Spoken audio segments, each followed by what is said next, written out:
पहला धमाका, दूसरा धमाका, तीसरा धमाका। एक ही सर्जिकल स्ट्राइक में हिजबुल्लाह ने फोड़ डाली इजरायल की 3 आंख।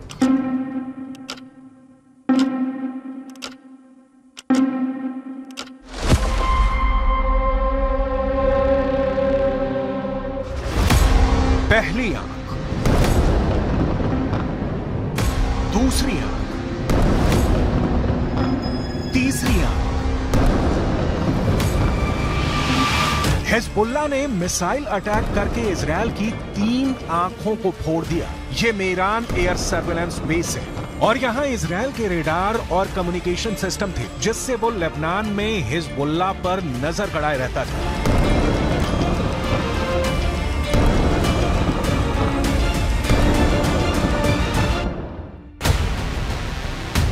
अब सैटेलाइट तस्वीर की मदद से इस लोकेशन को समझिए। लेबनान बॉर्डर पर यह है इजरायल की 3 आंख यानी 3 ग्लोब रेडार और साथ में है इजरायल के कम्युनिकेशन टावर। ये मेरान एयर सर्विलेंस बेस है, जिसे तैयार करने में इजरायल ने अरबों रुपए खर्च किए थे।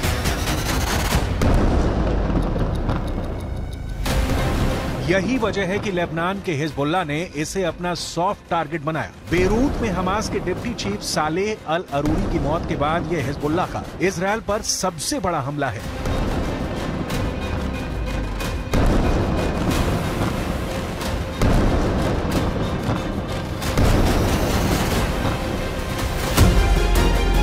यह इजरायल के बहुत ही सीक्रेट बेस पर बहुत बड़ा हमला है। एक तरह से हिजबुल्लाह ने इजरायल के सीक्रेट बेस को मिट्टी में मिला दिया है। अब तक डरा हुआ लग रहा था हसन नसरल्लाह, लेकिन अब लग रहा है कि शुरू हो चुका है अरूरी का बदला। इजरायल पर टूट रहा है हिजबुल्लाह।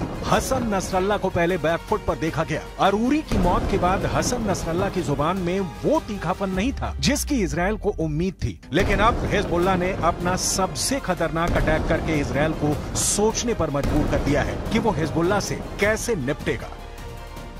עדיין יש בג'באליה מחבלים. רק כעת הם פועלים ללא מסגרת וללא מפקדים. נתקלנו וגם ניתקל. בירי רקטי ספורדי מהמרחב הזה. תקפנו אותו ונמשיך לתקוף ונמשיך להעמיק את ההישג באזורים האלה. זה דורש זמן.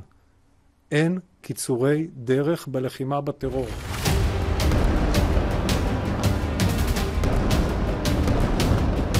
इस वक्त लेबनान और इजरायल के मौत वाले बॉर्डर पर हिजबुल्लाह का पूरा कंट्रोल है। हिजबुल्लाह अब ऐसी मिसाइल फायर कर रहा है जिसके आगे इजरायल के टैंक अपनी तोप रगड़ते हुए नजर आ रहे हैं। हिजबुल्लाह ने निकाली हैं 3 बहुत ही खतरनाक एंटी टैंक मिसाइल और मल्टी बैरल रॉकेट लॉन्चर। ये मिसाइल ईरान से सप्लाई की जाती रही हैं और ऐसी मिसाइलों का हिजबुल्लाह के पास बहुत बड़ा जखीरा है।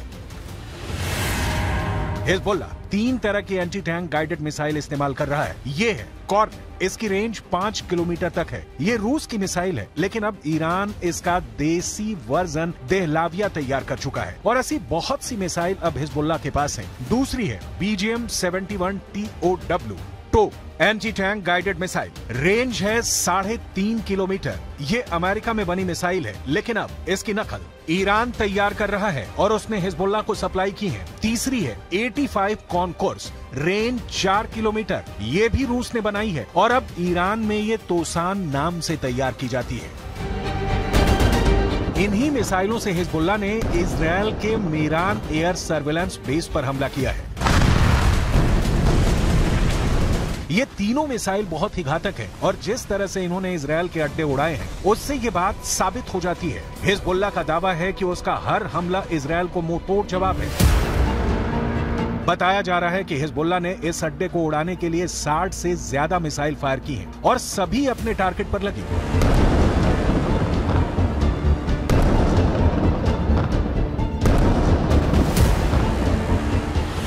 ये मेरान एयर सर्विलेंस बेस के अंदर की तस्वीरें हैं, जिन्हें बहुत ही सीक्रेट माना जाता है। ये बेस 1967 में बनाया गया था ताकि लेबनान बॉर्डर पर नजर रखी जा सके। इसका कंट्रोल इजरायल की एयरफोर्स के पास है। इस बेस से हवाई टारगेट को भी ट्रैक किया जाता रहा है और रॉकेट और तोप के गोलों को भी ट्रैक किया जाता है ताकि लेबनान बॉर्डर से लगे उत्तरी इजरायल के इलाकों को सुरक्षित रखा जा सके। दक्षिण लेबनान और उत्तरी इजराइल के बीच जो बॉर्डर है वहाँ तनाव बहुत ज्यादा है। कब कहाँ बम फटेगा, कहाँ धमाका होगा, ये या तो हिजबुल्लाह जानता है या फिर इजराइल की सेना। वैसे यहाँ के लोगों को भी पता है कि बहुत जल्दी युद्ध का एपिसेंटर गाजा से निकलकर लेबनान तक पहुँच सकता है। यहाँ तैनात संयुक्त राष्ट्र की सेनाएं भी अलर्ट मोड पर हैं। लगातार पेट्रोलिंग हो रही है। हमास के डिप्टी चीफ सालेह अल अरूरी की मौत के बाद हिजबुल्लाह के सामने बस दो ही विकल्प है, या तो उसे मरना होगा या उसे मारना होगा। यही वजह है कि हिजबुल्लाह ने इजराइल के अड्डों को टारगेट करना तेज कर दिया है। इस वक्त पश्चिम एशिया में युद्ध की जो आग लगी हुई है, गाजा पर बमबारी के बीच हमास और इजराइल के बीच जिस तरह की टक्कर हो रही है, उसमें अब नया खतरा इजराइल और लेबनान बॉर्डर का भी है। यहाँ भड़के शोले अब युद्ध की इस आग को 10 गुना भड़का सकते हैं और अब दुनिया में सिर्फ 4 लोग इसे कंट्रोल कर सकते हैं। पहले हैं इजराइल के प्रधानमंत्री बेंजामिन नेतन्याहू, दूसरे हैं ईरान के राष्ट्रपति इब्राहिम रईसी, तीसरे हैं अमेरिका के राष्ट्रपति जो बाइडेन और चौथे हैं यूरोप से लेकर अमेरिका तक सबको हिला देने वाले रूस के राष्ट्रपति व्लादिमीर पुतिन। इस वक्त सबसे ज्यादा एक्टिव ईरान है, खासकर किरमान में आतंकी धमाकों के बाद ईरान ने हिजबुल्लाह और यमन के हूथी विद्रोहियों को चौकन्ना रहने के लिए कहा है। ईरान ने इन दोनों मिलिशिया तक पहले ही इतने हथियार पहुंचा दिए हैं कि अगर इजराइल ने गाजा पर बमबारी नहीं रोकी तो हिजबुल्लाह और हूथी दोनों इजराइल पर बम बनकर फट सकते हैं। ये बात नेतन्याहू भी जानते हैं। הנחתה את צה"ל לצאת למלחמה כדי לחסל את החמאס, להשיב את חטופינו ולהבטיח שעזה לא תהיה עוד איום על ישראל. אסור לעצור את המלחמה עד שנשיג את כל היעדים הללו.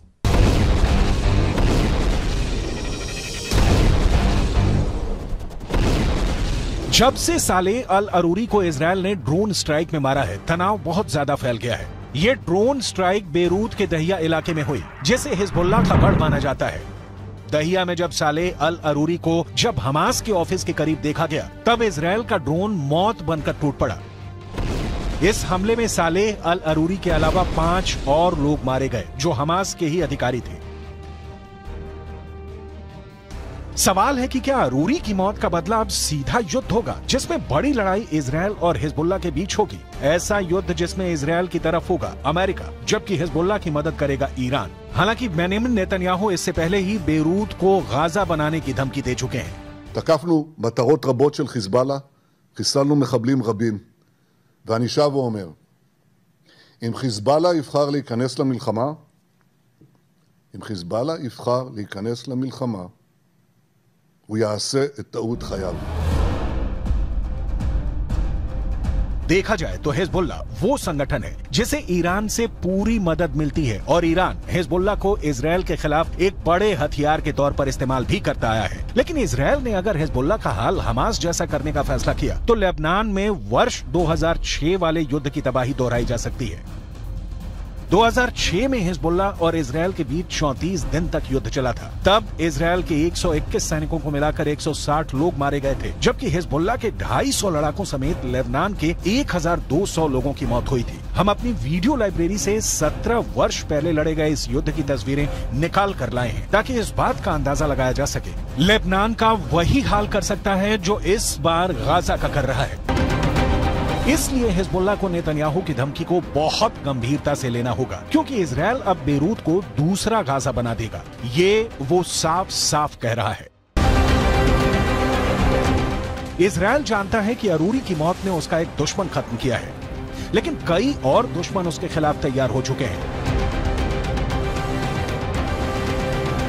हमास के चीफ इस्माइल हानिया ने भी कह दिया है कि इजराइल को अरूरी के मर्डर की कीमत चुकानी होगी।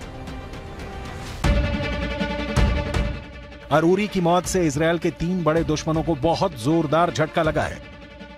पहला झटका हमास को लगा है, क्योंकि सालेह अल अरूरी इस्माइल हानिया के बाद हमास में दूसरा सबसे बड़ा नाम था।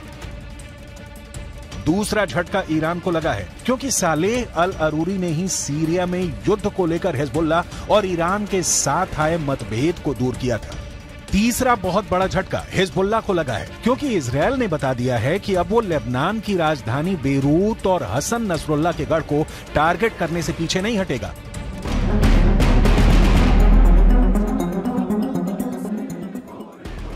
इस वक्त गाजा के बाद वेस्ट बैंक में भी युद्ध के हालात बनते नजर आ रहे हैं। सालेह अल अरूरी की मौत के बाद वेस्ट बैंक में प्रदर्शन शुरू हो गए हैं। सड़कों पर हजारों लोग इजरायल के खिलाफ उतर आए हैं। हालात ऐसे हैं कि इजरायल को अब अपनी ड्रोन फोर्स को वेस्ट बैंक के ऊपर एक्टिव करना पड़ा है। देखा जाए तो वेस्ट बैंक इजरायल के खिलाफ 5वां मोर्चा है। इससे पहले गाजा की लड़ाई है, हिजबुल्लाह से लड़ाई है, हूथी से युद्ध का खतरा बढ़ता जा रहा है। इराक में ईरान समर्थित हश्द अल शाबी ने अमेरिका के ठिकानों पर हमले बढ़ा दिए हैं। अरूरी की मौत के बाद ये मोर्चे और मजबूत होंगे, इसमें कोई शक नहीं। ये युद्ध फैला तो समझ लीजिए कि बहुत से देश इसकी चपेट में आ जाएंगे।